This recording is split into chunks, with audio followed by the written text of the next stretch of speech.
Le chef est une figure parfaite de bouc émissaire. C'est-à-dire que quand il est choisi pour ses qualités d'homme respectable. On voit qu'il arrive à gérer un peu les conflits. Et ils ont 8, 9, 10 femmes. Et en réalité, c'est un poids énorme. Et pourquoi est-ce qu'il y a cette structure qui s'est inventée? C'est parce que si il réussit à gérer tout ça, ça veut dire qu'il peut potentiellement gérer le village.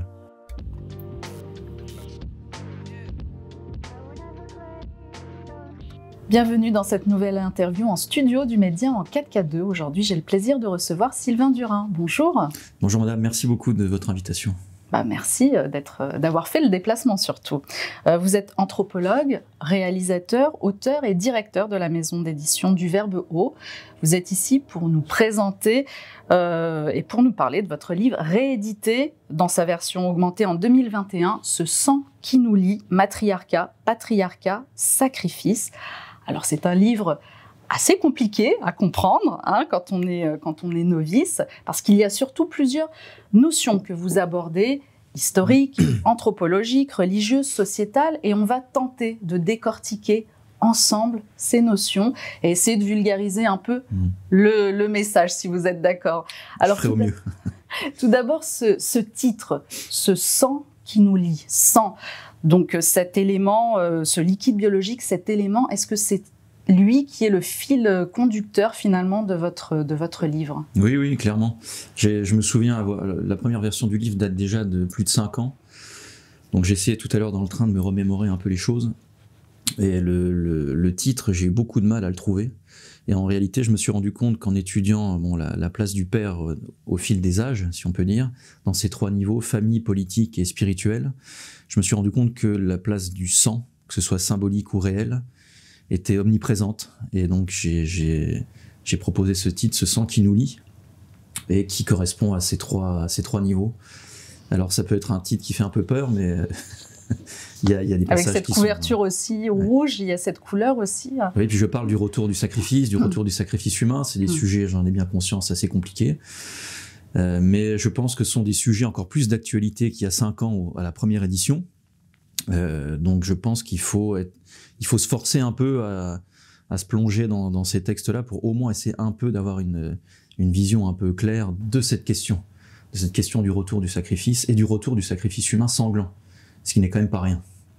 Alors quelle place justement ce sacrifice a-t-il dans nos vies, s'il en a? Oui, il en a bien évidemment. Alors si on reste sur le sacrifice humain sanglant, dans mon dernier livre sur René Girard, j'en proposais même d'autres formes, mais c'est-à-dire que parfois on ne voit même pas le sang couler, si vous voulez, quand on pense par exemple à l'avortement.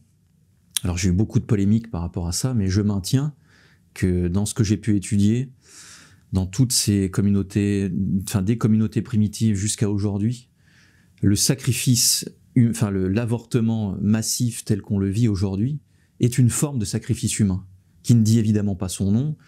Alors soi-disant pour le bien de la famille, pour le bien du papa qui veut pas assumer son rôle, pour le bien même de l'enfant à naître parce que il ne serait pas heureux dans cette vie peut-être sans argent ou donc on préfère tuer un être non encore né. Et ce que j'explique dans le livre, c'est que c'est la première fois de toute l'histoire que c'est aussi massif. L'avortement a toujours existé, bien évidemment, de manière plus archaïque entre guillemets. Mais là, c'est vraiment massif. J'avais essayé pour le livre de trouver les chiffres de combien d'avortements par an dans le monde. C'est quasiment introuvable. En France, on est proche des 10 millions.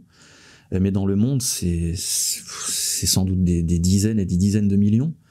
Donc, on ne peut pas faire comme si ça n'existait pas, si vous voulez, et dire « mais non, c'est normal, c'est la liberté ». Si la liberté mène au retour du sacrifice humain, il faut se poser des questions. Donc, j'avais beaucoup insisté là-dessus à l'époque. Et j'avais été très surpris de voir que finalement, les femmes étaient souvent d'accord avec moi, soit parce qu'elles l'avaient vécu et qu'elles me disaient « mais concrètement, vous avez raison, parce que je l'ai vécu et j'ai vu ce que c'était ». Et qu'en général, ce sont plutôt les hommes qui ne sont pas d'accord avec moi et qui disent « mais vous allez trop loin, comme d'habitude, etc. C'est pas un sacrifice humain, c'est une erreur de jugement ou mais comment aurait fait cette pauvre femme dont le père est parti, etc. » Donc c'était assez surprenant pour moi, notamment dans les conférences, de voir que la gente féminine était plutôt de mon côté et les hommes En règle générale, il y a toujours, on fait des généralités, mais ne comprenez pas vraiment ce fait-là. Voilà. On est aussi dans un monde, je parle de l'absence du père et de la mort du père dans le livre, on est aussi dans un monde où la figure du père n'a plus de responsabilité. C'est-à-dire qu'il peut partir, et puis l'avortement va arriver parce que le planning familial va pousser. Il faut pas se leurrer, hein. L'État pousse à ça aussi. Hein. Tout ça est remboursé par la sécurité sociale. La famille aussi va pousser en disant mais le père est parti, comment vas-tu faire, etc., etc. Les amis vont pousser aussi. Et là, femme comme homme, autour, les amis dans un café peuvent très bien dire mais comment tu vas t'en sortir, etc. C'est-à-dire que personne ne dit jamais mais on va t'aider, ou alors peut-être qu'il y a une autre solution. Ne serait-ce que cette petite différence n'existe quasiment jamais. Donc voilà, ça me semblait très important de parler de ça. Il y a d'autres formes de sacrifice humain. J'en parle notamment pour ce que je pense qu'on utilise un mauvais terme pour les attentats, notamment. Quand on dit attentats musulmans, attentats islamistes, etc. Je pense vraiment que c'est une résurgence d'une pratique sacrificielle, qui est peut-être inconsciente d'ailleurs dans la tête des gens qui le commettent, mais pas tant que ça. Si on regarde par exemple les attentats je crois que c'était 2015, les gens qui ont commis ces attentats l'ont fait clairement pour aller au paradis. Donc ils ont offert peut-être quelque part une victime à un dieu auquel ils croient, ou à plusieurs dieux, ou à ce que vous voulez. Et aussi quand on creuse un peu le sacrifice qu'a subi cette pauvre petite fille Lola, on se rend compte, c'est Karl Zero qui avait creusé cette affaire, et on se rend compte qu'il y avait autre chose que le simple fait de vouloir assassiner quelqu'un. Il y avait une pratique de sacrifice ésotérique qui, alors je ne sais pas si c'est exactement ça, mais qui ressemble beaucoup au sacrifice Zouri, que j'avais étudié en écrivant mon livre à l'époque. Et quand j'avais vu cette pauvre jeune fille, blanche, aux yeux bleus et blonde, et jeune, et le bourreau, qui est une femme d'origine maghrébine, je me suis dit, si vous voulez, le cahier des charges était là, et ça pouvait tout à fait être ça. Et il y avait eu Georges Fenech, je crois, qui avait lancé ça sur CNews aussi, et Karl Zero qui avait creusé en interviewant un peu des gens à droite à gauche, et elle était sans doute sous l'emprise d'un espèce de gourou ésotérique, et en fait, alors je ne sais pas si c'est vraiment un sacrifice Zouri, mais dans le sacrifice Zouri, on sacrifie forcément une petite jeune fille blanche, aux yeux clairs et blonde. En échange, on sacrifie ça à des différentes divinités, et en échange, on espère avoir des biens matériels.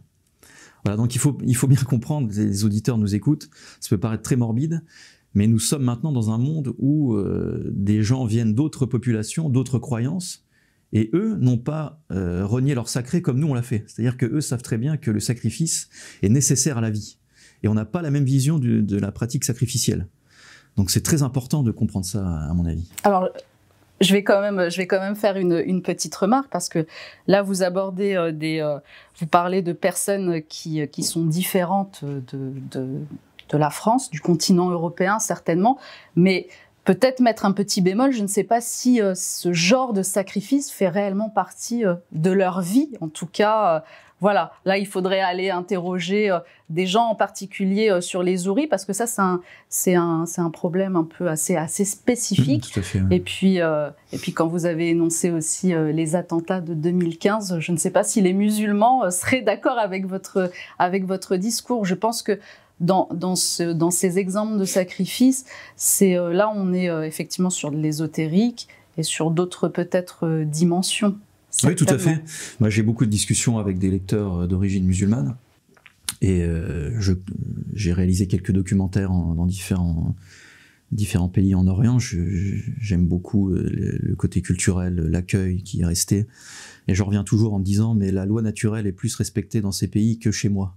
Et je sais très bien que, évidemment, chaque musulman n'est pas un sacrificateur en puissance. C'est pour moi une évidence absolue. Mais ce que je dis néanmoins, c'est qu'en ayant étudié l'islam, le Coran notamment, il y a à l'intérieur la possibilité qui a été tout de même un peu renversée par le sacrifice animal, mais qui reste un sacrifice sanglant, dans différentes fêtes, comme l'Aïd par exemple, où il y a le sang coule de cette manière-là. Mais dans les versions les plus radicalisées, comme on avait eu avec Daesh notamment. Moi, j'avais fait un documentaire en Syrie pendant la guerre, en fait, entre les Syriens et les Russes aussi aidaient beaucoup, et puis Daesh, qui était... il y avait des Français dans Daesh, je veux dire. Enfin, je suis pas du tout dans un discours ni anti quoi que ce soit, ni pro. Enfin, si, je prêche pour ma chapelle à chaque fois, mais je suis pas ni dans un discours racialiste, ni dans un discours tous les musulmans sont des méchants individus. C'est vraiment pas du tout l'objet de mon travail ni de mes écrits. Mais ceux qui utilisent le Coran pour ces pratiques sacrificielles n'ont pas besoin de trahir le texte. C'est ça que j'essaie d'expliquer. Et ça, tout de même, ça demande réflexion, et je sais que j'ai des discussions avec beaucoup de musulmans qui sont quand même assez d'accord avec moi, finalement. Je peux juste donner un petit exemple, si vous me le permettez. Dans le côté métaphysique qui est proposé par l'islam, il y a ce qu'on appelle le monisme métaphysique. C'est un mot qui peut faire un peu très intello, mais c'est vraiment très simple. C'est-à-dire que le monde dans lequel on vit est relié de manière très directe au corps de Dieu. C'est-à-dire que le corps de la nature est à l'intérieur du corps de Dieu. Et ça, je le montre dans le livre. Quand on a cette vision, eh bien, pour changer les choses, il faut offrir un sacrifice à Dieu. Et pas que un sacrifice spirituel ou symbolique ou tout ce qu'on peut imaginer. Il faut offrir un sacrifice réel. Et c'est encore une fois ce qu'on voit dans les sacrifices de l'Aïd ou d'autres fêtes de ce style-là. Je vous donne un deuxième exemple et après j'arrête là. En Turquie et surtout dans l'ancien empire ottoman, par exemple en Bulgarie, quand un nouveau-né arrive, eh bien on sacrifie un animal. Mais c'est pour un bien, si vous voulez. C'est-à-dire qu'on va sacrifier l'animal, on va offrir la viande à tous les voisins, celui qui n'a pas d'argent, il aura plus de viande, etc. Enfin, dans le côté sacrificiel, il y a aussi des côtés positifs qu'il faut bien comprendre. Donc je ne suis pas du tout dans un discours manichéen. Je sais que c'est souvent mal interprété par les gens qui me disent « mais tu es islamophobe » ou je ne sais quoi. Mais j'essaie d'avoir un discours assez honnête, et quand je trouve une conclusion après quand même des années de travail, ben je me dois au moins la proposer, et j'accepte les critiques, et j'accepte tout ce qui peut aller dans un autre sens. Mais quand on regarde la religion chrétienne notamment, il y a ce qu'on appelle le dualisme métaphysique, c'est-à-dire la distinction entre le corps de Dieu et le corps de la nature, le corps du monde. Et c'est la transcendance qui lie les deux. Et donc c'est la prière, c'est le Saint-Esprit. Donc ce sont deux visions très différentes. On renouvelle le sacrifice du Christ de manière non sanglante à la messe. Ce sont deux mondes totalement différents. Mais encore une fois, la pratique du sacrifice est pratiquée aujourd'hui sans doute plus par des Européens de culture chrétienne, par l'avortement. Vous voyez ? Donc je ne suis pas du tout dans une vision en tout noir ou tout blanc. Voilà. Alors pour rester sur le sacrifice, qu'est-ce que vous appelez dans votre livre le matriarcat sacrificiel ? Oui, alors ça, je dois beaucoup ça à René Girard, justement. C'est-à-dire que quand j'ai commencé à étudier pour écrire ce livre, je ne savais pas que ça deviendrait un livre d'ailleurs. Je vous raconte la petite anecdote. J'étais professeur à l'université en Lorraine, l'université de Lorraine, de Nancy. Et mon directeur d'école me chasse. Parce que j'étais trop, soi-disant, nationaliste, royaliste, tout ce que vous pouvez imaginer. Donc je me retrouve avec beaucoup de temps, et j'étais en train de travailler déjà sur ces questions, mais j'avais plus de temps, donc je me suis dit, creuse, et puis on verra où ça mène. Et donc j'ai étudié beaucoup de monographies des peuples qu'on appelle primitifs, et puis c'est vraiment cette image ce rôle de la figure du père. Et en creusant, je me suis rendu compte que le père était présent dans 3 niveaux que j'ai cités tout à l'heure. Famille, politique, c'est-à-dire est-ce qu'il y a un chef de tribu, comment est-ce que ça fonctionne, est-ce qu'il y a un chef de l'État, un roi, etc. Et puis au niveau spirituel, est-ce qu'il y a un dieu, plusieurs dieux, un dieu trinitaire, quelle est la différence avec un dieu uniquement monothéiste? Enfin voilà, j'ai vraiment étudié ces choses-là, et j'en arrivais à des conclusions, donc ça remonte à plus de 10 ans, j'en arrivais à des conclusions qui m'étonnaient beaucoup, parce que j'y allais un peu, pas naïvement, mais j'y allais vraiment en tant que chercheur, j'étais très dans l'université, travail très universitaire, et j'arrivais à des conclusions du style, moins le père est présent dans la famille, dans le côté tribal et dans le côté spirituel, plus la société est violente.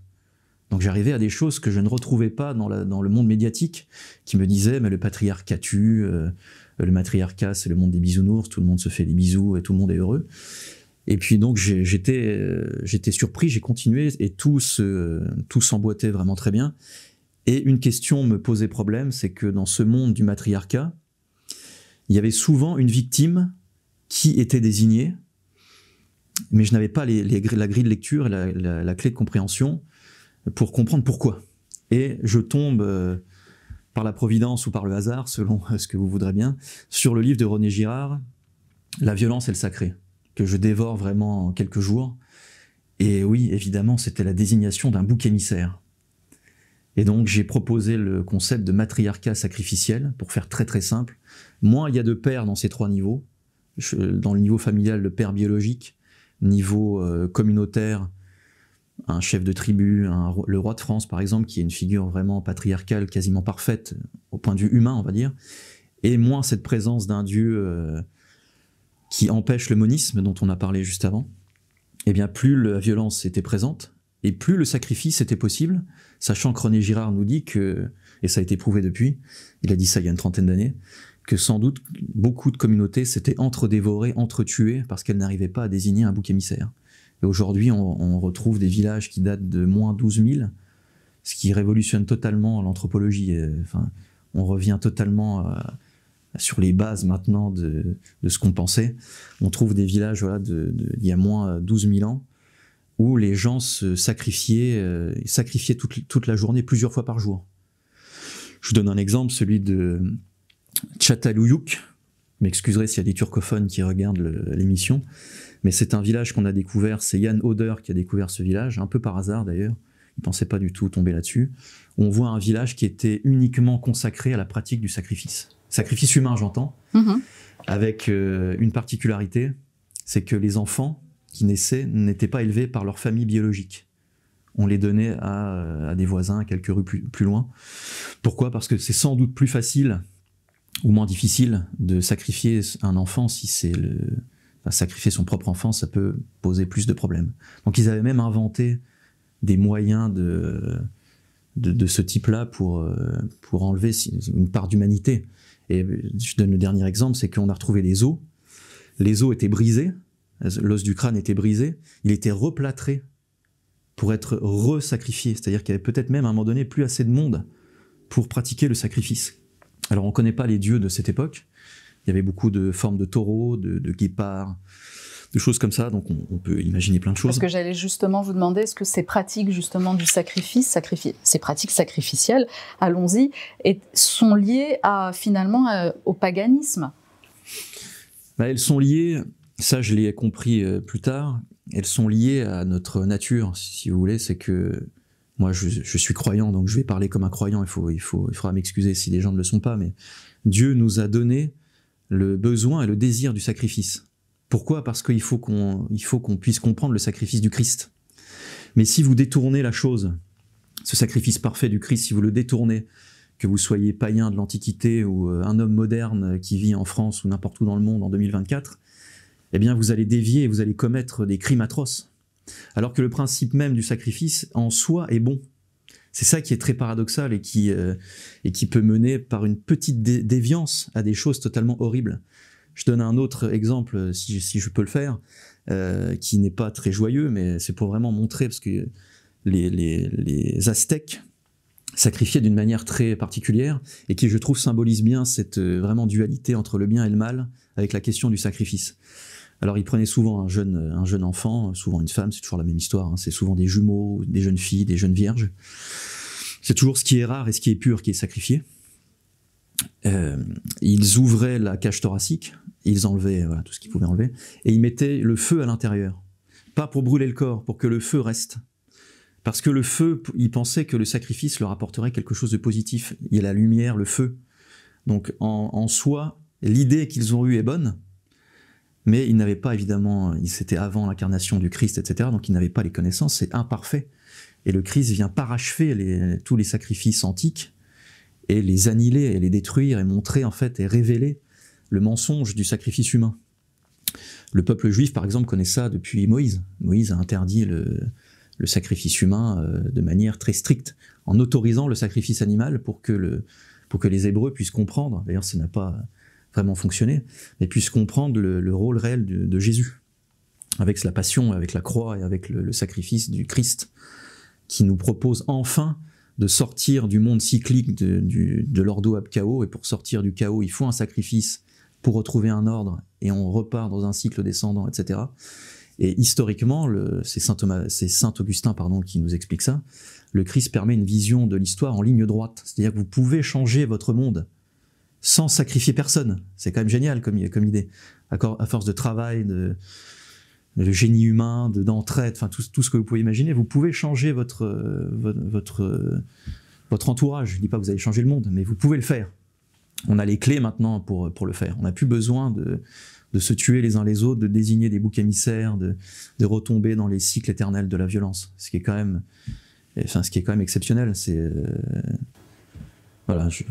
Alors vous montrez aussi dans votre livre les limites du matriarcat, et vous vous attardez sur des communautés primitives, comme vous les appelez. Vous revenez aussi à la Grèce antique, et vous parlez de mythologie. Pourquoi c'était important de mettre l'accent sur certaines communautés primitives? Vous vous attardez d'ailleurs beaucoup sur le peuple des îles, alors Trobriand, c'est ça, Trobriand, qui est situé en Nouvelle-Guinée. Pour quelle raison pourquoi c'était intéressant de prendre cet exemple et de finalement décortiquer leur communauté? Alors, pour être honnête, il y a des communautés comme ça que j'ai étudiées, il y en a plein, mais je ne pouvais pas... Vous avez dit que j'étais anthropologue, mais je ne travaille pas à l'université, j'ai personne pour m'aider, si vous voulez. Et les anthropologues, ils ont des étudiants, des assistants, des choses comme ça. Moi, malheureusement, je n'ai pas tout ça. Et donc, j'en ai étudié beaucoup, j'ai des carnets de notes remplis. Et pourquoi j'ai choisi cette communauté? Tout simplement parce que René Girard en a parlé. Et je me suis dit, finalement, tout modestement, tu vas pouvoir peut-être prolonger ce dont René Girard n'a pas parlé, c'est-à-dire patriarcat, matriarcat sacrificiel, en utilisant la même communauté que lui. Comme ça, les lecteurs qui peuvent lire les deux auront finalement quelque chose de, entre guillemets, complet. Et René Girard, par exemple, n'a pas étudié vraiment le vrai côté spirituel, vraiment en profondeur. Moi, j'ai lu les monographies vraiment, lui aussi sans doute, mais de la même manière, il n'a pas pu tout dire dans ses textes. Donc j'ai voulu m'attarder sur cette communauté-là, parce qu'elle présentait en face de moi beaucoup de choses qui pouvaient résumer tout ce que je voyais ailleurs. Et il y avait un point qui m'intéressait beaucoup, c'est que c'est une société patrilocale. C'est pareil, ça peut être un mot assez barbare, mais pas du tout. Ça veut dire que la femme suit le mari, quand elle va se marier, elle suit le mari dans le village du mari. Et moi, je suis aussi un lecteur d'Emmanuel Todd, et pour lui, ça, c'est du patriarcat. Et j'ai montré dans mon livre que non, en fait, ça, c'est une erreur d'analyse. C'est-à-dire que la femme suit l'homme dans le village de l'homme avec les valeurs du village de la femme. Et c'est elle tout de même qui va et le clan qui va gérer la communauté du père. Donc en fait, j'ai bien aimé cette chose-là, et c'est aussi pour ça que j'en ai parlé. C'est-à-dire ne pas s'attarder à ce qui peut rentrer dans notre... j'ai de la chance, ça marche, je prends. J'ai essayé moi aussi de faire la chose dans l'autre sens. Tiens, ça marche, mais je vais quand même creuser. Par exemple, moi je pensais que l'islam c'était une religion patriarcale, à 100%. Alors on va y venir, on va y venir après. Alors... Mais pour rester sur cette communauté primitive, vous venez de dire donc... La femme, une fois dès qu'elle se marie, elle suit son mari dans le village de son mari, et pourtant, ce n'est pas un système patriarcal, ça relève du matriarcat. En quoi c'est du matriarcat? Voilà. Qu'est-ce qui vous fait dire qu'est-ce qui vous laisse penser que c'est un système matriarcal? Alors, tout ce qui est économie, tout ce qui est organisation des mariages, en fait, tout ce qui fait la vie concrète du village et de la maisonnée, c'est le clan de la femme qui gère. Ça va vraiment très très loin, c'est-à-dire que l'éducation de l'enfant n'est pas permise pour le père biologique. C'est le frère de la mère qui va être... Donc c'est l'oncle maternel. Exactement, l'oncle maternel. Je crois qu'on l'appelle le tama, je crois. Vous avez lu le livre il y a pas longtemps, moi j'ai un peu oublié les termes. Qui veut clairement dire le frère de la mère qui va élever l'enfant. Donc il y a vraiment énormément de choses. Même le chef de la tribu, par exemple, qui pour moi était une figure obligatoirement patriarcale, c'est-à-dire je me disais, il y a un homme qui gère la tribu, bon, c'est patriarcal. Mais en fait, quand j'ai creusé vraiment, le chef est une figure parfaite de bouc émissaire. C'est-à-dire que quand il est choisi pour ses qualités d'homme respectable, On voit qu'il arrive à gérer un peu les conflits. Il a le droit, lui, d'avoir beaucoup plus de femmes que les autres. Et on le teste aussi comme ça. C'est-à-dire, moi, j'ai fait des documentaires aussi en Afrique, par exemple au Togo, vraiment dans des villages très très reculés. Et les chefs de village sont évidemment toujours là. Et ils ont 8, 9, 10 femmes. Et en réalité, c'est un poids énorme. Et pourquoi est-ce qu'il y a cette structure qui s'est inventée? C'est parce que si il réussit à gérer tout ça, ça veut dire qu'il peut potentiellement gérer le village. S'il réussit à gérer les conflits entre les différentes femmes qui peuvent se battre pour être reconnues plus, ou enfin, il y a plein d'histoires de dons, de cadeaux, de choses comme ça. Ça veut dire que c'est une figure qui va peut-être pouvoir gérer les conflits internes, et donc on va le mettre lui en tant que chef, et puis nous on va pouvoir un peu s'en frotter les mains. Donc c'est pas du tout une figure de père telle qu'on l'entend dans ma définition du patriarcat.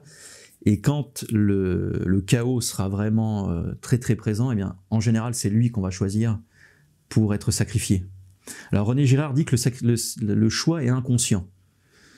Ça, évidemment, moi, là-dessus, je ne fais que répéter René Girard. J'ai pas la compétence pour dire est-ce que c'est conscient, est-ce que c'est inconscient. J'en ai trouvé des conscients, dont je parle dans le livre, notamment dans le paganisme européen. Mais là, je lui laisse, voilà, je pense comme lui que c'est inconscient, parce que je n'ai pas la capacité de le contredire. Mais tout de même, il explique bien qu'en général, c'est quelqu'un qui est comme nous, c'est-à-dire il est dans notre communauté, il nous ressemble, on le comprend, il travaille, etc. Mais il est un peu différent. Et là, pour le cas du chef, il est un peu sur un piédestal.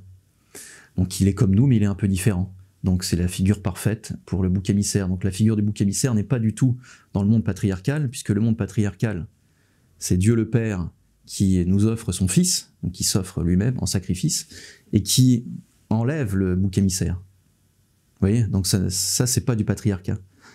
Et puis le troisième niveau, dans cette communauté, je me souviens plus des noms, c'est peut-être le dieu Baloma. Je ne sais pas si vous vous souvenez non plus du nom de leur dieu. Je crois que c'est Baloma, ce qui est une espèce de vision un peu cyclique. Et pour faire très très simple, leur croyance est la suivante, c'est que chaque naissance est le fruit d'un esprit qui existait déjà dans les ancêtres. Alors c'est toujours du clan maternel, hein. C'est toujours une femme du clan maternel, même si c'est un petit garçon qui naît.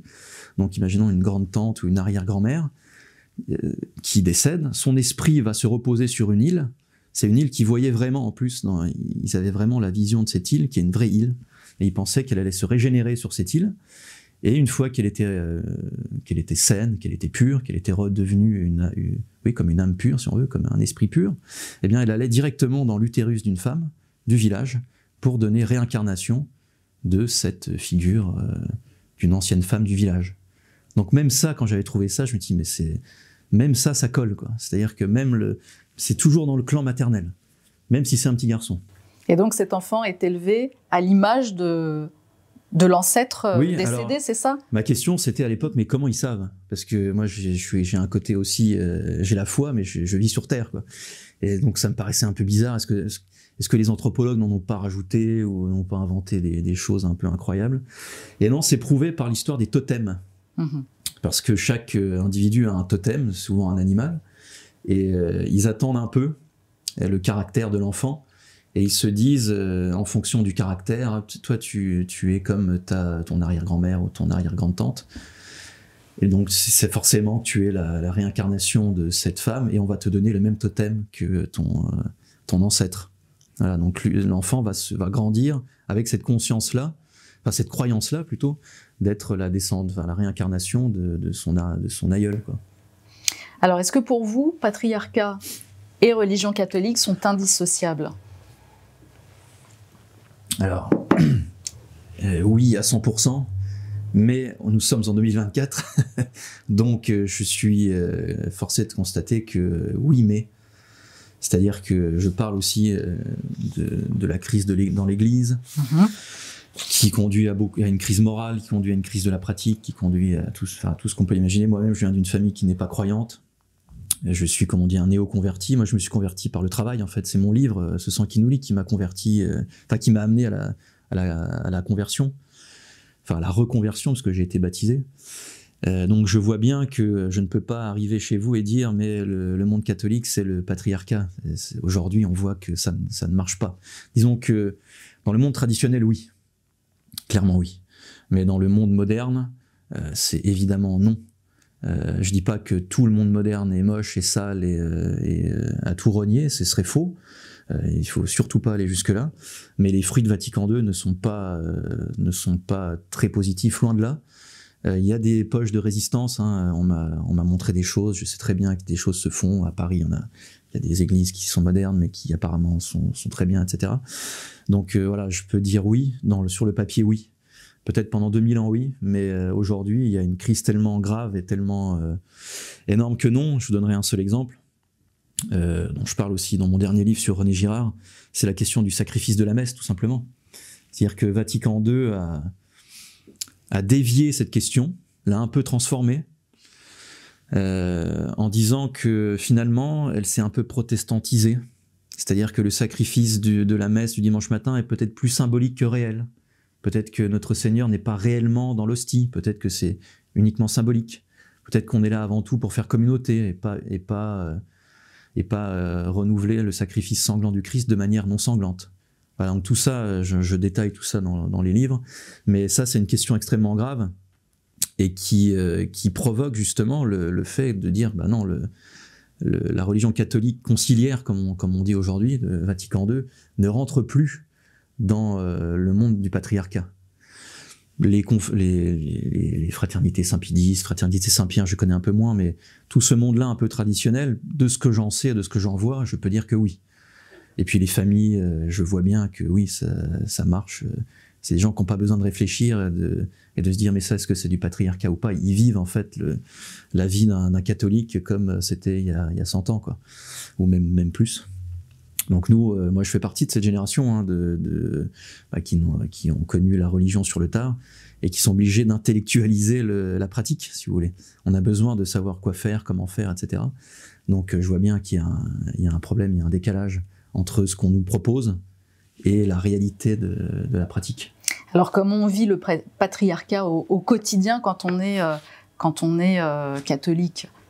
Alors c'est un combat de tous les jours, hein. Moi je vous citerai le sermon de mon abbé dimanche dernier, donc hier en fait, qui disait tenir, c'était le mot d'ordre de son sermon, tenir, et il a répété 3 fois tenir ensuite, tenir, tenir, tenir. Alors il y a plusieurs manières de tenir, et parfois on peut attaquer, mais tenir c'est surtout aussi rester droit sur ses appuis, droit dans ses bottes, être un bon père de famille, emmener sa famille à la messe le dimanche, avoir un travail sain, le faire de bonne manière, ne pas faire des leçons de morale, rester humble, et finalement c'est déjà beaucoup dans le monde actuel.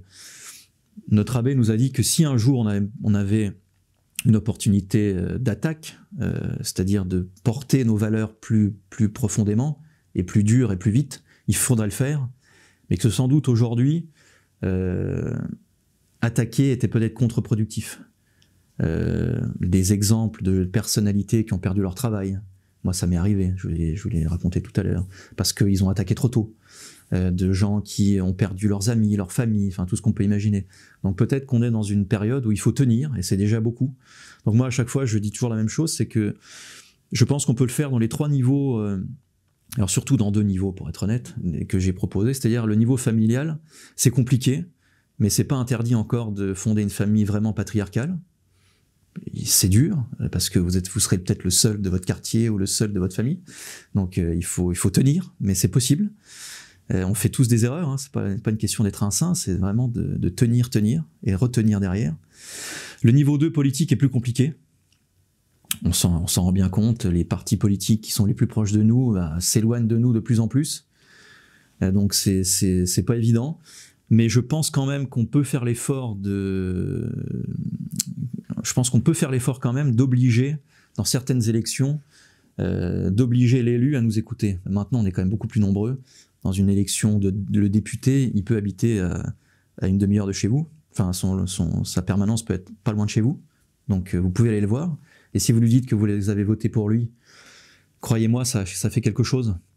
Et si les catholiques demain se disent « mais nous aussi, on a un droit politique », le Christ est roi.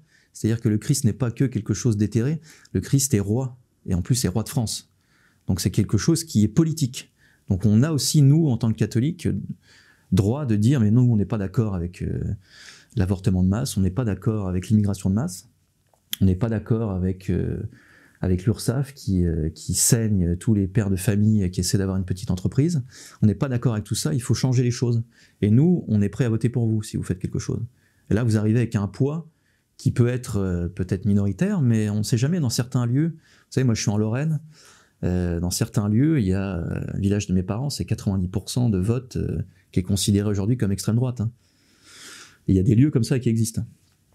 Les mairies aussi, alors pas les grandes villes, mais les mairies de villages, les mairies de petites de villes même semi-moyennes, on pourrait dire, ça peut aussi faire quelque chose. Moi, je trouve que les catholiques sont trop absents. Voilà. Je trouve qu'on est trop, on nous a invisibilisés et j'ai l'impression que ça nous convient. Et moi, je dis non, ça me fatigue. Moi, j'ai un enfant, j'ai pas envie qu'il soit dans un monde et qu'il me dise mais qu'est-ce que t'as fait oui, mais pourquoi t'as pas fait ça? Pourquoi t'as pas fait ça? Il faut aller sur tous les terrains. Voilà, c'est un peu ce que je pense. Je sais qu'on n'est pas du tout d'accord avec moi là-dessus, mais je le dis quand même. Et puis le niveau 3, la messe a été interdite pendant le Covid, mais je sais que certaines fraternités s'arrangeaient, on m'a expliqué ça, ils allaient chez un fidèle, et puis tout le monde allait chez un fidèle, et puis le dimanche d'après c'était chez un autre, donc même pendant le Covid où tout était interdit, eh bien ça a continué, donc il n'est pas encore interdit d'aller à la messe, d'emmener femmes et enfants, c'est compliqué, entre enfants il va courir partout, tout le monde va dire chut, etc., mais il faut le faire quand même. Et vous avez là 3 niveaux qui vous permettent de tenir, voilà. Et je trouve que c'est faisable. Et je trouve aussi que les jeunes qui ont une vingtaine d'années, par exemple à la conférence de samedi dernier que j'avais organisée à Nancy, il y avait Valentin Schirmer qui travaille à Toxin, et c'est une génération qui est complètement décomplexée. Moi je trouve ça merveilleux, quoi. C'est-à-dire que on va leur dire de ne pas faire ça, mais s'ils pensent que ça va dans le bon sens, ils vont le faire quand même. Et ils ne tombent plus dans le panneau de mais attention, tu vas perdre ton travail, tu vas ceci, cela. Et ils vont à la messe, ils sont dans des... Enfin, je trouve il y a une partie de cette génération qui est très très saine. Alors il y a une autre masse qui pose beaucoup de problèmes, mais il y a une partie qui est vraiment... c'est peut-être celle qui attaquera. Peut-être que nous, on doit tenir, notre génération, on doit tenir, et les jeunes vont pouvoir attaquer grâce un peu aux charpentes qu'on essaiera de monter. Alors pour en revenir au point sur la politique, il y a aussi la laïcité qui a fait beaucoup de tort à la religion, et c'est peut-être pour ça qu'aujourd'hui les politiques ne parlent pas du tout de religion, évitent même le sujet. Et donc quand vous dites que c'est aux catholiques d'aller vers les députés notamment ou les maires, ça devient peut-être un peu compliqué. Alors je me suis peut-être mal exprimé, mais je ne pense pas qu'il faille y aller avec l'étendard du Christ roi, sinon vous serez même pas reçu. Il faut y aller il faut rentrer dans leur jeu en tant que citoyen. Nous, on est des citoyens catholiques, on s'est rassemblés en association. La France, que vous le vouliez ou non, fille aînée de l'Église, c'est notre histoire. Vous dites que vous êtes, je sais pas, Rassemblement National, patriote, etc. Donc nous aussi, on fait partie du roman national, puisque vous aimez ça. La laïcité, c'est une invention du christianisme, distinction du spirituel et du temporel. Mais ce que vous faites avec le mot de laïcité, c'est pas la laïcité, ça n'a rien à voir avec ça. Mais je pense qu'on peut être force de proposition plutôt. C'est plutôt comme ça que je voyais les choses. De dire, il y a une loi bioéthique qui va être, c'est la novlangue, quoi, qui va être votée sur la fin de vie, ça c'est aussi la novlangue, sur la mort. Nous, on n'est pas d'accord, et je pense que vous aussi, monsieur le député, vous avez des parents, et vos enfants, comment ils vont vous traiter quand vous serez, vous aussi, dans un âge avancé. Ça, on ne peut pas laisser passer, parce qu'on est, encore une fois, pas n'importe quel pays. Et honnêtement, pour l'avoir testé autour de moi, ça fonctionne quand même. Je ne dis pas que ça va marcher, mais la personne a entendu, et puis on ne sait pas, en fait, on a peut-être fait une petite Moi, je pense grève. Tout de suite au mariage pour tous, par exemple, malgré les manifestations. Oui, mais le Rassemblement National a voté la constitutionnalisation de l'avortement. Mais où sont les catholiques au Rassemblement National? Il y a des électeurs, mais c'est tout en fait. Les députés ne sont pas... ou alors ils le cachent. Mais s'ils savaient qu'il y avait plus d'électeurs comme eux, peut-être qu'ils se cacheraient moins. Vous voyez ce que je veux dire? Je parle du Rassemblement National, mais je n'ai pas d'espoir particulier dans aucun parti. Moi, là, je vous parle vraiment d'une vision, disons, pour que nos gamins d'aujourd'hui, de 1 à 5 ans, et d'autres personnalités politiques en face d'eux. Vous voyez, on est dans quelque chose de long terme, moyen long terme. J'ai aucun espoir particulier dans des personnalités, sauf localement, voilà. Mais si on le fait pas, on peut pas non plus se plaindre que rien n'aille dans notre sens. Vous voyez ce que je veux dire? Parce que je trouve que c'est un très bon exemple que vous avez donné avec la manif pour tous, mariage pour tous. La manif pour tous a créé beaucoup de choses en métapolitique. Parce que personne ne s'intéressait à la politique. Donc c'est de la belle politique, la métapolitique, ça a donné des revues, des médias qui cartonnent maintenant, enfin j'ai même plus les noms en tête, mais des gens se sont rassemblés et ont créé des magazines, créé des chaînes, etc. Et ça c'est très très bien. Mais il faut qu'on réussisse à... Et je pense pas que les médias doivent faire ça, d'ailleurs ça doit être quelque chose de local. C'est-à-dire vous êtes 10 à la chapelle, des jeunes de 25 à 35 ans, vous avez de l'énergie, vous avez un peu plus de temps que nous, vous créez une association, vous allez jouer avec leur jeu. Vous créez une association loi 1901. Écoutez, nous on est associatifs, on trouve quand même que là il y a des femmes qui sont dans la misère parce que le planning familial a dit qu'il fallait avorter, mais elles regrettent, elles sont dans une misère noire, elles n'arrivent plus à sortir de la dépression. Pourquoi est-ce qu'on ne propose pas autre chose? Nous on peut être force de proposition si vous voulez. Si une jeune femme de 20 ans se retrouve en détresse, qu'elle n'ait pas que le planning familial, qu'il y ait d'autres personnes qui puissent l'aider, parce qu'on a une personne ici qui a avorté et qui a regretté, qui peut expliquer les choses. Je suis encore dans le truc de l'avortement, mais il y a tous les sujets sont possibles. Moi, je vois à Nancy, maintenant, les SDF, ils sont plus âgés que mes parents, quoi. Ils ont 70 ans, ça, c'est pas normal. Et ça peut être à nous, en tant que catholiques, sur le terrain, de s'organiser pour dire, mais ça, c'est quand même pas normal. Vous donnez le département, vous donnez le RSA à des gens qui n'habitent pas dans la région et qui n'habitent pas en France, et ces gens-là n'ont rien. Il y a quelque chose qui ne va pas. Et donc là, vous pouvez, je pense, un maire, un député, dans un petit milieu. Oubliez Paris, oubliez Lyon, oubliez tout ça, évidemment. Mais je pense que si on se bat maintenant, dans 10 ans, ça peut donner, peut-être, quelque chose. Mais pas dans les grandes villes, visiblement. Bah, je ne pense pas qu'Anne Hidalgo soit très atteignable, si vous voulez. Je ne connais pas bien, je ne sais pas. Mais j'ai l'impression que les grandes villes sont quand même très... les plafonds de verre sont très très bas, quoi. J'ai l'impression. Je peux me tromper, hein, mais...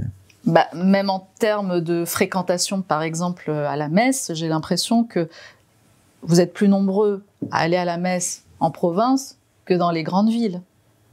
Alors moi j'habite à Nancy, il y a 2 messes traditionnelles à Nancy. C'est vrai qu'elles sont pleines. Je pense qu'en tout on est peut-être entre 200 et 300 personnes. Je pense, il faudrait compter, mais je pense que c'est pas loin d'être... ça peut paraître ridicule, mais en fait c'est quand même pas mal. Hein. Et il y a des choses qui se font en plus, hein. Il y a une petite association qui organise des conférences, enfin, il y a des choses. Mais je trouve qu'on n'est pas assez dans le... On ne va pas mordre le mollet des électeurs, enfin des élus. Ils ont besoin un petit peu qu'on leur morde le mollet un petit peu. Parce qu'il y en a dans les camps d'en face qui n'ont pas peur d'y aller. Et nous, il faut qu'on le fasse aussi. Est-ce que vous pensez que justement que ce sont le patriarcat et la religion catholique qui sauveront la France finalement ? Oui. Et de plus en plus. De plus en plus.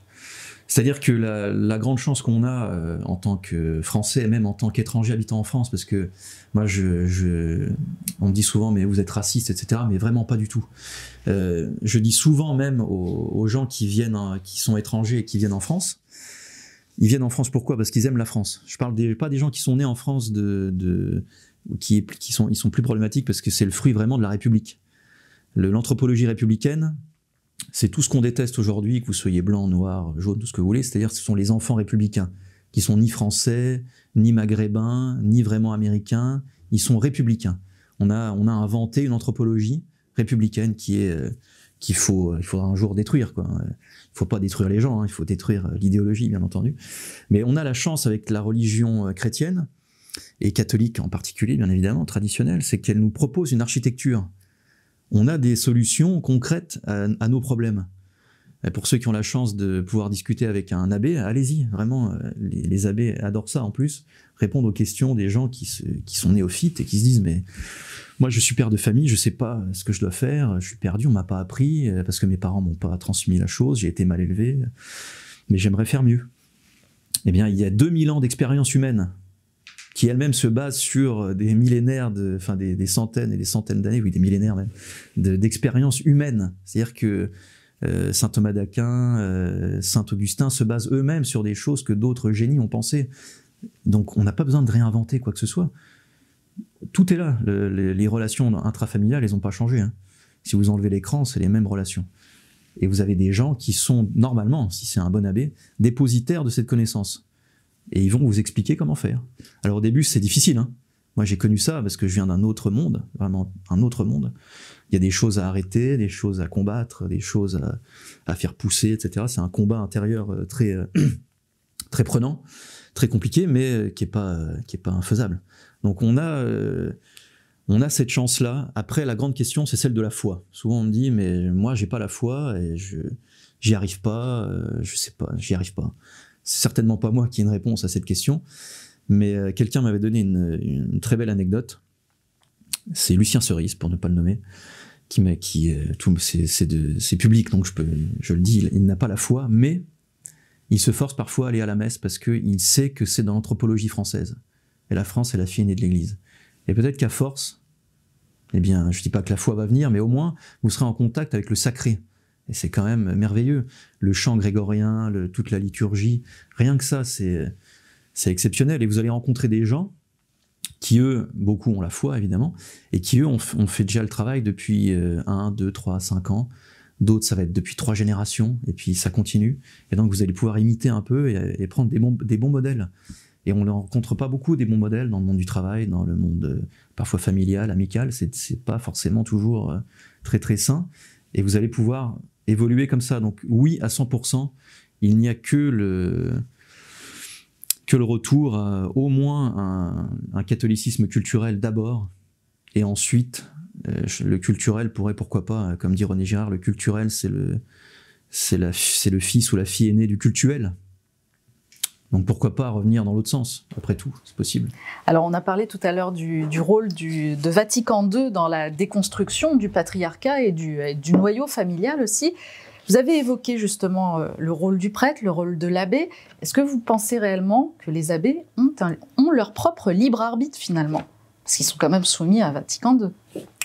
Alors oui, par exemple la fraternité Saint-Pilice, non. Ils ne sont pas soumis à Vatican II, parce qu'ils ont décidé, grâce à Monseigneur Lefebvre, d'être sur une ligne de crête qui n'est pas évidente d'ailleurs. C'est-à-dire qu'ils ne le sont pas assez pour certains, ils le sont trop pour d'autres. Mais je trouve qu'ils ont la bonne approche. Alors d'abord, le libre arbitre, c'est une grande question. C'est vraiment une très très grande question qui est assez passionnante et qui est très complexe. De ce que j'en ai compris du libre arbitre, parce qu'on a tous le libre arbitre, c'est un don divin. Dieu nous a donné le libre arbitre. C'est ça aussi quelque chose d'assez grandiose. Encore faut-il bien l'utiliser. Et la bonne utilisation, c'est ça qui est paradoxal avec le libre arbitre, c'est que pour avoir le libre arbitre, il faut bien l'utiliser. Si vous utilisez mal le libre arbitre, vous ne l'avez plus. Et vous tombez dans le mal, dans l'hérésie, puis ça peut aller très très loin, avec ces pratiques dont on parlait avant. Et donc on a le libre arbitre, et un abbé peut vous aider, vous. L'abbé en tant que tel, il faudrait leur poser la question, je ne peux pas répondre à leur place, mais ils peuvent vous aider, vous, à bien l'utiliser. Parce que vous avez un trésor, et vous pouvez le mettre dans des choses négatives. C'est permis, puisque vous pouvez le faire, mais vous avez aussi le droit de vous confesser et de changer. Mais le libre arbitre d'un abbé par rapport à Vatican II, en fait, vous voulez dire pas de cette question-là, plus théologique. Un abbé un prêtre moderniste, je ne pense pas. Surtout dans la transmission du patriarcat, sur cette notion de patriarcat, surtout, voilà, c'était... dans l'Église moderne, non. Ah non, voilà. Ah non, clairement pas. Moi, j'ai accompagné déjà plusieurs personnes dans le catéchuménat dans des églises modernes, et non. Donc il faudrait réformer en fait l'Église avec un grand E en fait. Mais totalement, voilà. Ah, bien sûr. Mais j'en parlais avec mon abbé justement de ça, parce que moi aussi je suis toujours en chemin moi je prépare ma confirmation, vous voyez, donc je suis pas là pour donner des leçons, je suis un nouveau quoi. Mais on parlait de ça, et évidemment on est tous d'accord sur le papier, il faudrait un nouveau concile Vatican III qui élimine le concile Vatican II, qui se définissait lui-même comme un concile pastoral. Alors pourquoi est-ce qu'on l'utilise pour le dogme? Ça n'a pas de sens. Donc on met ça dans le panier pastoral, et puis au fil des années on va l'oublier, mais pour qu'il y ait un concile Vatican III, ça demanderait tellement de changements en fait dans l'anthropologie de partout, c'est-à-dire qu'il faut quand même beaucoup d'évêques pour faire Pour faire un concile, il faut que ce soit universel, il faut qu'il y ait beaucoup de cahiers des charges très compliqués. Donc moi, à mon niveau, j'ai pas la réponse là-dessus. Honnêtement, ça me dépasse complètement. Mais encore une fois, je trouve que si on fréquente ces chapelles traditionnelles, on permet aussi à l'Église de tenir. Donc tenir, c'est vraiment le mot d'ordre de cette émission, je crois. Et peut-être qu'à un moment donné, les choses vont s'inverser, puisque à la fin, il nous a expliqué tout de même que c'est le Christ qui gagne, à la fin des fins. Mais il faut quand même que nous, on bosse un peu. Voilà. Donc c'est notre petit rôle à notre niveau. Et aussi, il ne faut pas hésiter, je crois aussi, à mordre le mollet des prêtres. Vraiment, il ne faut pas hésiter. Un petit exemple, vous allez à la messe près de chez vous, c'est une messe moderne, mais qui est... Voilà, n'allez pas dans des messes vraiment où c'est un spectacle, quoi. Mais moi, c'est une messe spectacle qui m'a ramené à la tradition. Hein. Donc vous voyez, le diable porte pierre. Et vous pouvez très bien demander à votre prêtre, mais écoutez, moi, je n'ai pas envie de recueillir notre Seigneur dans ma main. Je n'ai pas envie. Pour moi, il y a quelque chose qui ne va pas. Donc j'aimerais, s'il vous plaît, pouvoir me mettre à genoux. Là, vous allez lui mordre un peu le mollet au prêtre. Alors s'il vous dit non, essayez de changer. Et s'il vous dit oui, vous allez voir que tout le monde va regarder. Et là, les gens vont peut-être se poser des questions. Et là, vous aurez fait un petit... C'est rien du tout, ça va vous prendre 1 minute. Et vous allez peut-être changer la mentalité de 2-3 personnes qui vont se dire « Mais c'est vrai, pourquoi est-ce qu'on reçoit notre Seigneur quand même dans la main ? C'est quand même bizarre. C'est quand même étrange. » On va aller poser la question au prêtre. On ne sait jamais. Et vous pouvez peut-être avoir quelque chose qui change dans la bonne direction. Alors, la religion catholique est très présente dans ce livre, forcément, mais vous abordez aussi les autres religions, les 2 autres religions monothéistes, mais pas que, il y a aussi le bouddhisme. Alors, quel lien, si je puis dire, vous avez voulu démontrer ou pas ? Quel était le but ? Alors, je me suis dit, je peux pas analyser des communautés primitives avec des religions si particulières et faire une comparaison avec la religion chrétienne. Je trouvais pas ça honnête. Donc, pour moi, il fallait au moins aller sur le paganisme européen, sur le bouddhisme, sur l'islam et sur le judaïsme. Pour moi, c'était obligatoire.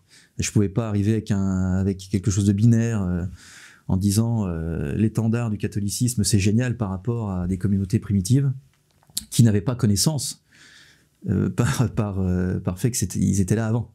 Donc je trouvais ça malhonnête et ça n'était pas du tout un travail universitaire. Donc j'ai voulu creuser ces religions. J'avais des préjugés sur toutes les religions, y compris sur la mienne, tout n'a pas disparu, mais beaucoup de choses ont été totalement détruites. Le bouddhisme, c'était aussi parce qu'il y avait tout ce mouvement un peu New Age qui a quand même détruit une bonne partie des mœurs en Occident, avec des matérialisations politiques comme les 68, etc., les chansons, toute la vague yéyé, les Beatles, etc. Enfin, tout ça vient d'un arrière-fond très Nirvana, etc. Très bisounours sur le papier, on va tous s'aimer, on va rencontrer Dieu avec la drogue, etc. Et j'ai voulu creuser cette question, et je me suis rendu compte, et ça j'en parle encore plus dans mon dernier livre sur René Girard, je me suis rendu compte que le bouddhisme était une religion satanique. Mais là, je suis vraiment sûr de moi. C'est-à-dire que, pour vous donner un seul exemple, dans les textes, vraiment, je n'invente rien, je me suis basé sur un livre de Sylvain Lévy, qui a analysé le bouddhisme, et dans ses pratiques sacrificielles. C'est une religion où les dieux se font la guerre, et où les dieux qui l'emportent sont les dieux qui ont le plus sacrifié. Alors soit les êtres humains, soit d'autres dieux.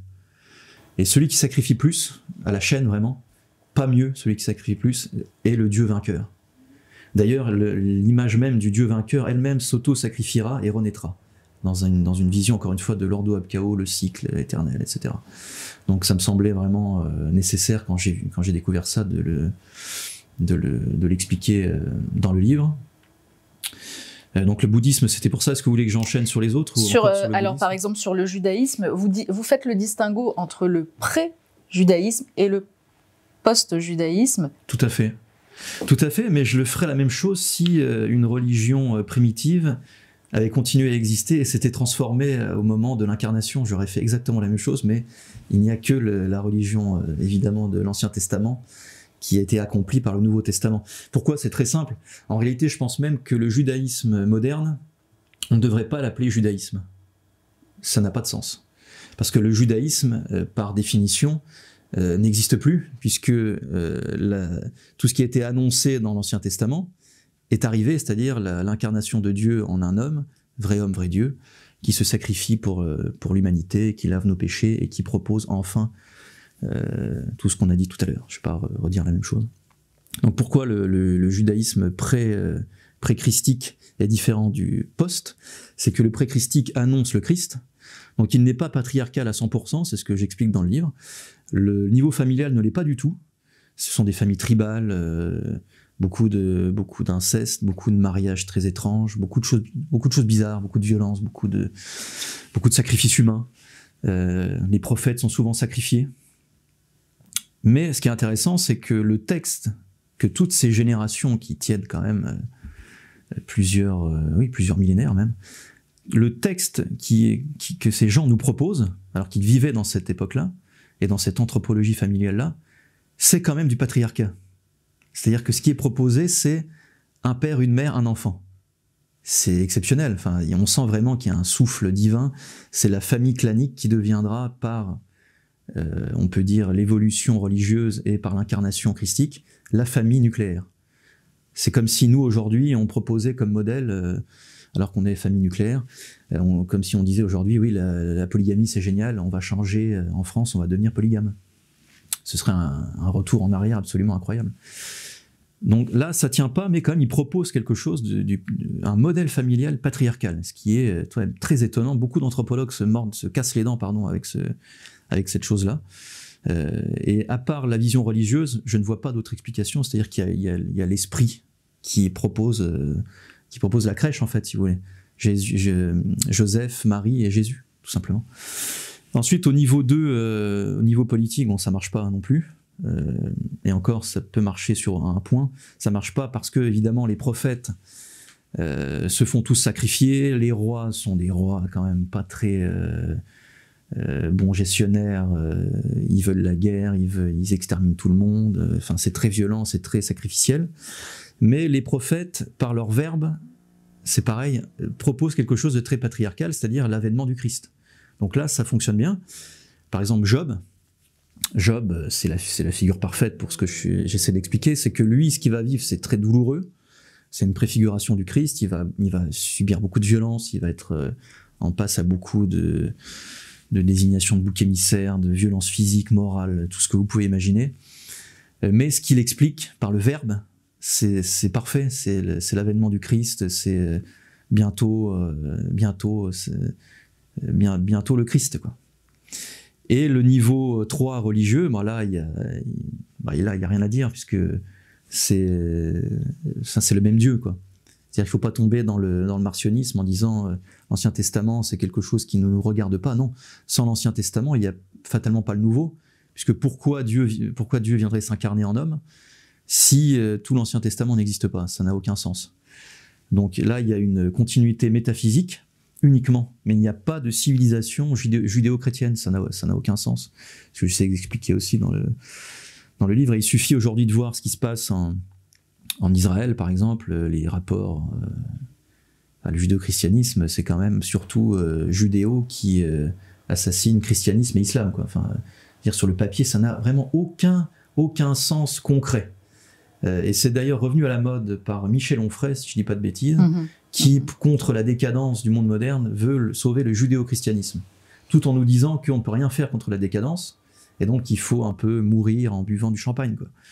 Et non, mais c'est évidemment pas possible. Il y a des antagonismes qui sont irréconciliables. Je vous en donne un qui est un peu le même que tout à l'heure, c'est-à-dire que dans le catholicisme, ce qui est proposé par le Christ, c'est le dualisme métaphysique, c'est-à-dire un monde en ligne droite. Le côté circulaire ne reste que dans le monde spirituel, c'est-à-dire que vous naissez, Dieu vous a créé, votre finalité, c'est circulaire, c'est de retourner à Dieu. Si vous faites ce qu'il faut dans votre vie, si vous vous connaissez la chose, mais le monde matériel, lui, est en ligne droite, donc vous n'avez pas besoin de sacrifier des gens pour changer les choses. Mais on ne peut pas l'appeler le judaïsme, donc dans cette nouvelle religion qui se crée, qui est une espèce de syncrétisme, ils prennent des choses de la philosophie antique mal digérées, des choses un peu du christianisme aussi, mal comprise, mal digérée, des choses un peu partout, de religions païennes, antiques. Ils font un mélange très étrange. Puis il y a des révolutions entre eux, la révolution lurianique, Sabbatai, Tsevi, tout ça, il faut lire Pierre Hillard pour connaître tout ça. Et ils arrivent à des conclusions qui sont très cohérentes avec leur texte de base, avec leur religion de base, pardon, qui est basée sur 3 choses: une loi, un ésotérisme et un projet politique. Donc la loi, c'est le Talmud, le projet ésotérique, c'est la Kabbale, et le projet politique, c'est ce qu'on appelle le noachisme. Toutes ces choses-là sont très bien imbriquées et proposent la chose suivante, c'est que le monde est cyclique. Ça s'explique très bien Gershom Scholem dans ses livres. Je crois que la durée d'un cycle, je crois que c'est 6000 ans, je crois, quelque chose comme ça, avec les fameuses séphirotes qui s'engendrent les unes les autres. Et la 7e, c'est la figure maternelle. C'est la séphirote mère, c'est la séphira. Donc ça, c'est pareil, ça rentrait tout à fait dans ma grille de lecture. Et là, le chaos arrive. Et pour sortir du chaos, il faut sacrifier. Et il faut sacrifier, il faut que le sang coule. Alors ça ne fonctionne pas, évidemment. Hein. Ça, c'est leur croyance à eux. Ça ne fonctionne pas du tout. Et même, je pense même pas que les juifs que vous pouvez connaître sont vraiment au courant de la religion dans laquelle ils sont. Parce que s'ils voulaient vraiment revenir dans la religion de leurs ancêtres, ils se convertiraient au christianisme, si vous voulez. Parce que c'est la suite logique, c'est pas moi qui l'invente. Hein. Ils n'ont plus de temple, enfin je veux dire, c'est pas une religion, il y a plus de lieu où faire le sacrifice, enfin ça n'a aucun sens. C'est vraiment un projet de domination et de fabrication du sacrifice. Avec cette chose très malsaine qui part d'une réalité, qui part du fait que oui, le Christ s'est sacrifié pour nous, donc un bien sort toujours du sacrifice.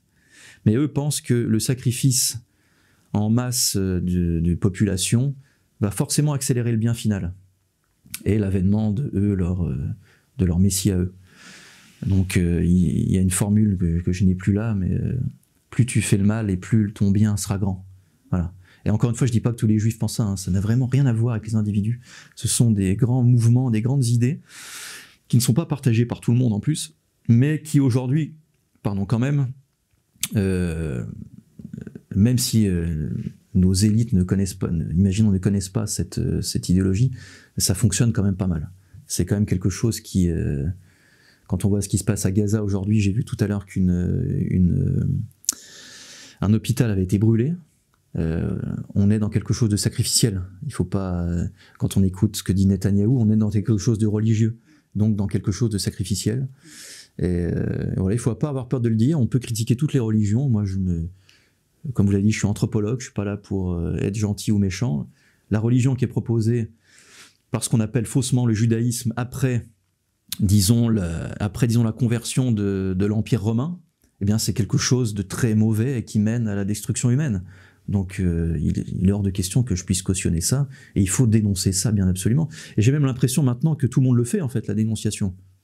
Tous les pays du monde dénoncent ce qui se passe maintenant sur la bande de Gaza. Même Macron s'y est mis.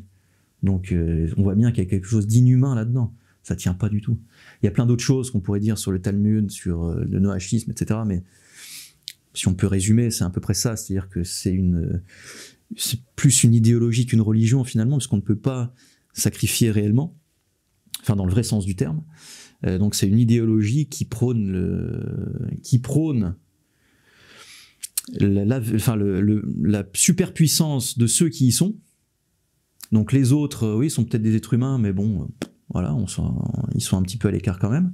Et s'il faut accélérer le mouvement parce qu'on arrive dans la 7e, la séphira, eh bien, si on doit sacrifier des gens, allons-y. Et même si on peut se sacrifier à notre propre peuple, c'est peut-être même encore mieux, parce que finalement, on sait que le peuple hébreu, quand il meurt, eh bien, Dieu aime bien ça. Donc c'est vraiment c'est des inversions des valeurs. C'est très satanique en réalité. Hein, il faut dire les choses comme elles sont. Donc, et je pense même que n'importe quel juif, quel musulman, quel chrétien, quel athée lit vraiment ce qui est noté, personne ne peut accepter ça. C'est pas possible. C'est inhumain. Alors tout à l'heure, vous avez commencé à parler de l'islam et du matriarcat. Alors effectivement, dans votre livre, vous consacrez une petite partie à la religion musulmane et vous démontrez que finalement cette religion est matriarcale et que c'est une forme de patriarcalisation de façade, si je me souviens bien le terme que vous avez employé. C'est très intéressant. Alors de façade, je ne sais plus si j'utilisais ça, mais la religion musulmane, j'ai beaucoup aimé travailler sur, parce que j'avais des préjugés très forts, en me disant, j'avais les préjugés modernes en fait, en disant, c'est la religion, l'homme tape sur sa femme ou je sais pas quoi. Enfin, c'était il y a 15 ans, hein, donc je pensais un peu n'importe quoi.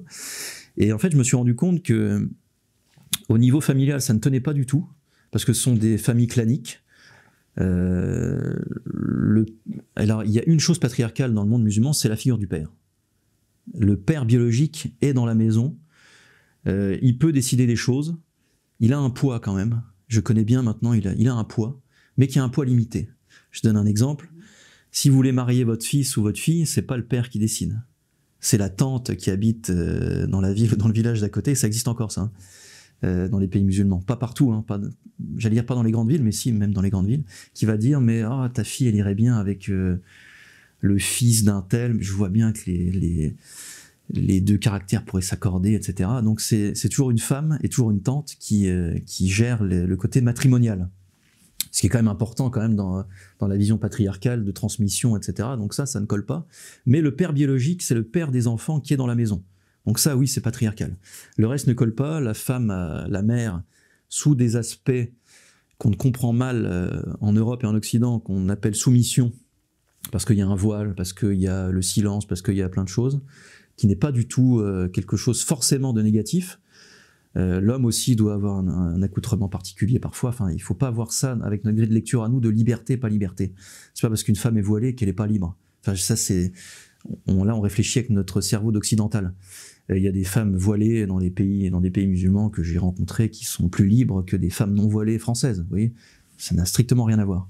Mais elle dirige beaucoup de choses en souterrain, en quelque chose de très liquide comme ça, de très féminin, de très silencieux. Mais c'est quand même la mère et l'aïeul dirigent beaucoup. C'est très symbolisé par ce qu'on peut voir en Turquie par exemple, et dans d'autres pays musulmans. Là, comment sont agencés les appartements dans les familles, dans les villes. Les grands-parents sont en haut, et puis après vous descendez au niveau des générations. Et c'est toujours les grands-parents qui disent oui, tu peux faire ça, non, tu peux faire ça. Et ça, c'est un énorme problème dans ma vision du patriarcat, parce que ça veut dire que le père, qui n'est pas encore grand-père, il n'est jamais vraiment père dans le terme patriarcal, il est toujours fils. Tandis que nous, notre chance dans l'architecture chrétienne, c'est que nous, on doit partir. On doit refonder une famille patriarcale ailleurs. Donc on devient père. On n'a pas notre père ou notre mère sur le dos pour dire « mais attends, pourquoi tu fais ça, etc. C'est pas possible. » Et vraiment, ça, je l'ai vu de mes yeux. C'est-à-dire que ce sont des maisons, des appartements où il y a toujours beaucoup de monde. Il y a beaucoup de tantes, il y a beaucoup de cousins, il y a beaucoup de cousines. C'est très sympa, hein. Vraiment. En tant qu'occidental, nous, on est atomisés. Aujourd'hui, on est atomisés. On a plus de contact avec nos familles, etc.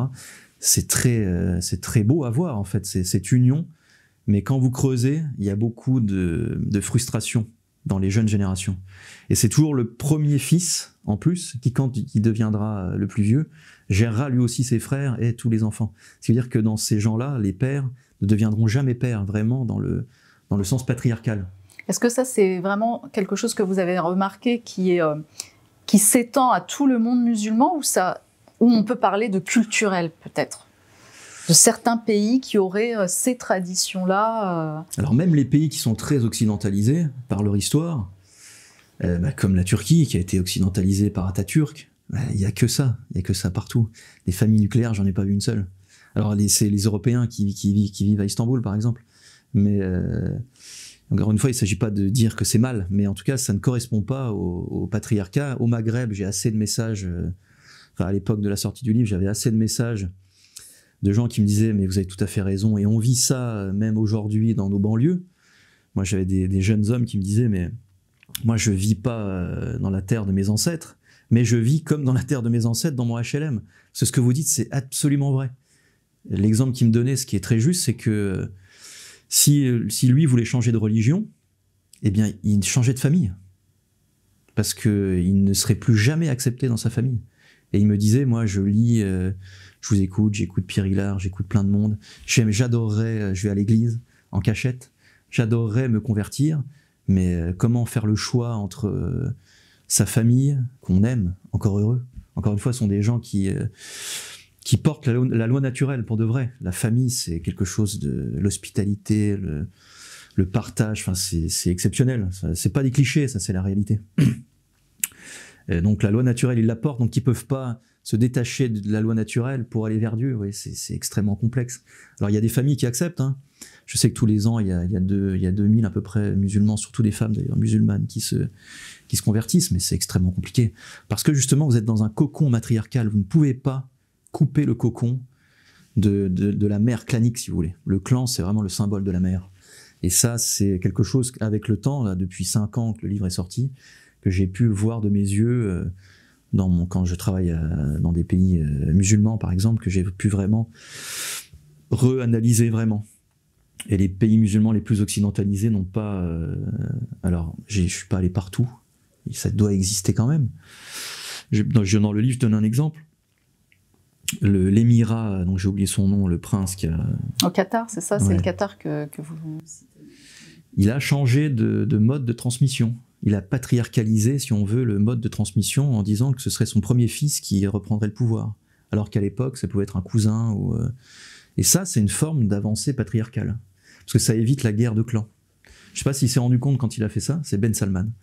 Quand il a fait ça, mais ça, c'est une avancée, par exemple. Et on est hors du monde chrétien. Mais on est dans un monde qui s'occidentalise, forcément. Pétrodollar, etc. Donc quand vous lisez, par exemple, les textes sur les sultans qui venaient visiter le monde chrétien, ils se rendaient compte que l'architecture chrétienne, vraiment anthropologique, fonctionnait vraiment bien.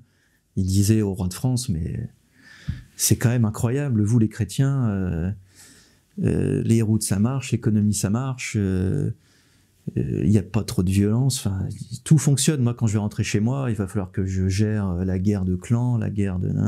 Et ils ont essayé, les sultans ont essayé de modifier les choses, mais se sont contentés plutôt des frasques et de l'architecture, plutôt que de changer. On ne peut pas changer forcément un peuple. Même Atatürk voulait ça. Hein. Mustafa Kemal voulait un peu changer son peuple aussi. Hein.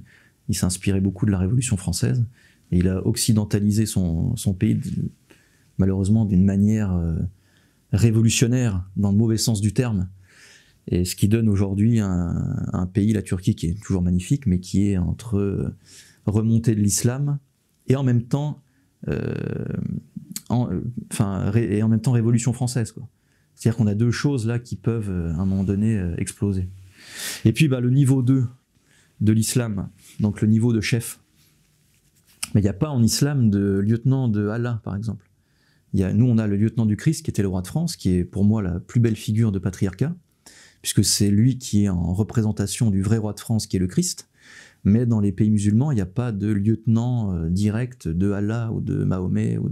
Alors il y en a qui ont inventé ça, mais c'est pas ça ne correspond pas à l'architecture du pays. Erdogan, par exemple, rêverait de ça. Qu'à un moment donné, on puisse dire vous êtes le nouveau calife, et puis faire un lien avec Allah, mais il n'y a pas ce lien. Quand c'est calife, c'est très matériel. On est le chef de l'islam, de la Oumma, mais c'est très matériel. On est le chef des hommes et on n'est pas là en représentation de Dieu. Ça, c'est très important et c'est ce qui m'a été confirmé aussi dans mes dernières études. Et puis le niveau 3, ça ne colle pas non plus, par beaucoup de choses, mais je donne un exemple qui est simple. C'est la première ou la deuxième loi, je ne sais plus maintenant, à revérifier dans le livre, du Coran, donc de la loi de l'islam, qui est le tawhid. Qui est vraiment un monisme métaphysique. C'est-à-dire que tout est un, tout est uni, tout est un. Nous, il n'y a pas de transcendance, il y a une immanence. Le monde est à l'intérieur du corps de Dieu. Donc pratique du sacrifice, comme on l'a dit tout à l'heure, et donc ça ne rentre pas... Pratique du sacrifice potentiellement, donc ça ne rentre pas du tout dans le schéma patriarcal, sauf avec cette figure du père de famille qui est bien présente. Voilà. Alors pour terminer, en France, on est dans une population multiculturelle maintenant. Plusieurs religions y vivent, en tout cas des citoyens de multiples religions. Est-ce que vous pensez que ces différentes religions constituent un danger peut-être au patriarcat, à l'avenir du patriarcat, à l'avenir de la religion catholique ? toute façon, le présent déjà de la religion catholique en France, c'est quand même pas très glorieux. Hein. Il faut quand même. J'ai été assez optimiste pendant tout l'entretien, mais on n'est pas non plus. On fait plus de processions dans les rues. Il y a plus de. Les baptêmes aujourd'hui sont très culturels pour les bébés. Enfin, on est déjà plus dans une anthropologie patriarcale. Donc mettre à mal, je dirais non, parce qu'en fait, ça a été mis à mal. Donc ces nouvelles religions sont arrivées. Nous, on a, ce que je dis dans le livre, on a opéré une démission sacrificielle. On pense que la consommation, l'individualisme nous suffisent. Mais des gens viennent d'ailleurs et eux n'ont pas démissionné de leur religion. Donc je ne sais pas à quel niveau ça peut encore nous descendre ou pas. Parce que j'ai même l'impression que ça peut faire l'inverse. En réalité, en même temps que je parle, j'essaie de réfléchir. J'ai rencontré beaucoup de jeunes qui, en voyant des musulmans pratiquer leur foi et dire mais non, moi je suis musulman, que ça te plaise ou non, c'est comme ça, tu vas pas me changer, se sont dit mais pourquoi est-ce que moi je peux pas dire ça, c'est quand même pas normal, qu'est-ce qui s'est passé, alors, ça prend du temps, et qui aujourd'hui sont très droits dans leurs bottes en disant mais moi je suis catholique, que ça plaise ou non. Donc le diable porte pierre encore une fois, et vous regardez ce qu'il y a eu aux Jeux Olympiques, hein, la cérémonie satanique qu'on a subie. Le diable porte pierre, c'est-à-dire que combien de gens nous ont écrit à nous tous pour nous dire mais finalement vous aviez raison, j'avais pas compris quand vous parliez des élites sataniques mais en fait oui, on a bien vu. Et donc je me suis remis à la prière, j'ai ouvert la porte d'une église, je suis allé parler avec un prêtre. Donc le diable porte pierre. Donc oui, il y a beaucoup de religions en France maintenant parce qu'il y a beaucoup de population, ça ne peut pas fonctionner. C'est clair et net que ça ne peut pas fonctionner, ça c'est impossible. La seule manière, ce serait peut-être, on en discutait entre nous, ce serait peut-être le retour d'une figure très forte comme un roi, par exemple, qui dirait la religion d'État, c'est la religion catholique, que ça plaise ou pas, c'est comme ça. Vous êtes musulman, bah, très bien, vous travaillez, c'est parfait, mais la religion d'État, c'est la religion catholique. Et là, à la limite, peut-être que ça pourrait fonctionner parce que la figure ne serait pas celle de l'État, mais ce serait une figure incarnée d'un homme qui est représentant de Dieu, du Christ. Là, pourquoi pas, mais ça voudrait dire que petit à petit, il y a une forme de remigration qui va s'opérer parce qu'on n'acceptera plus beaucoup de choses, on construira plus de mosquées, on construira plus de synagogues, on dira non à beaucoup de choses qui sont dans la vie des gens, je veux dire.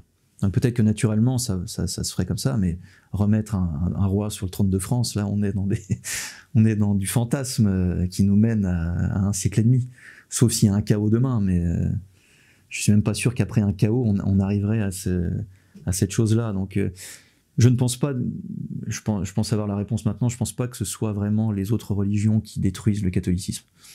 Je pense pas du tout, et peut-être même que ça peut réveiller certaines personnes.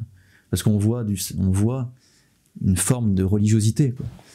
Donc ça peut aussi, on peut se dire, mais pourquoi est-ce que... Voilà. Je pense aux jeunes surtout. Quand réanimer la foi.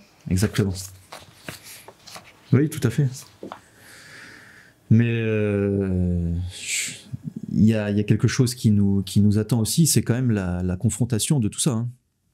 Parce que personne ne dira ça au JT de 20h, écoutez, oui, les musulmans, vous avez votre religion, mais nous aussi, on a notre religion. Vous imaginez, j'allais dire Bruno Le Maire, mais il n'est plus là, mais vous imaginez Michel Barnier dire, écoutez, la France, fille aînée de l'Église, maintenant on arrête tout, on met tout à zéro et on va tous se calmer. Je ne suis pas sûr que ce soit pour demain, mais encore une fois, on en parlait avec Rémy Tel et d'autres auteurs. On sent quand même qu'il y a un souffle nouveau quand même. Alors on ne sait pas si c'est parce qu'on est dans notre bulle ou pas. C'est ça la grande question. C'est qu'on a l'impression qu'il y a un souffle de beaucoup de monde qui... alors ça va dans tous les sens, évidemment. Un tel va même tomber dans un complotisme un peu exagéré, l'autre va... je ne sais pas quoi. Mais il y a la jeune génération des 18-25 ans, ils ont besoin de sacré. Là, il y avait une vidéo de frère Adrien, que par ailleurs, je suis peut-être trop vieux pour comprendre son travail, mais c'est pas trop ma tasse de thé, qui a fait un sondage... Attends, il n'est pas vieux non plus. Oui, peut-être que le public est plus pour ceux qui sont plus jeunes, mais enfin bref, c'est même pas la question. Qui fait un sondage, ou qui relate un sondage sur les envies des catholiques. Plus de sacré, plus de traditionnel et plus de place dans la société. C'est tout ce qui manque. Enfin, ça veut dire que c'était 80%. Et son public n'est pas forcément tradit. Donc ça veut dire que tout le monde en fait veut plus de sacré, plus de droiture et plus de présence. Et pourquoi est-ce qu'on nous crache dessus toute la journée à la télévision, quoi? On en a marre. Donc il faut que ça s'arrête. Et fatalement, ça s'arrêtera. Merci Sylvain Durand d'avoir été notre invité. Merci beaucoup. Je vous invite à signer notre livre d'or si vous êtes d'accord. Avec plaisir. Merci.